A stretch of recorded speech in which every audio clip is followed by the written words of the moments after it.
Manalo na po tayo kasi yung iba binabayaran pa. Parang ganun pa, di ba? Ito, organic.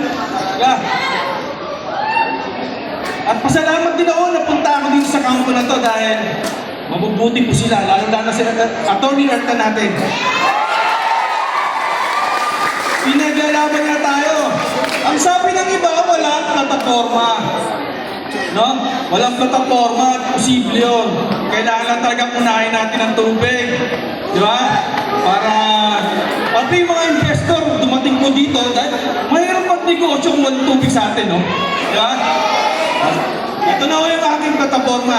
Gusto ko po malibre ang dental clinic natin. Simula sa postiso, sa cleaning. Gusto ko bago kayo maging senior, kumpleto pa rin ang ngipin nyo. Ayos pa yun? Gusto rin ni attorney yun. Kaya, ang susunod ko, gusto ko maglagay ng poso. Para pag may aperya, meron tayong opsyon.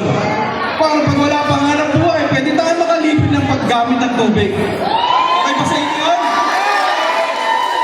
Ang susunod kong plano, kung papayag ang ating mayor, gusto ko maglagay ng solar para bumaba ang ating monthly bill.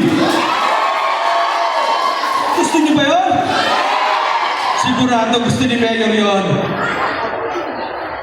Okay? Gusto niyo ba isa pang dagdag? Yung sweldo ko sa inyo na! Gusto niyo ba yan? Kaya mag-vlog ko kayo para kumita ako sa views, di ba?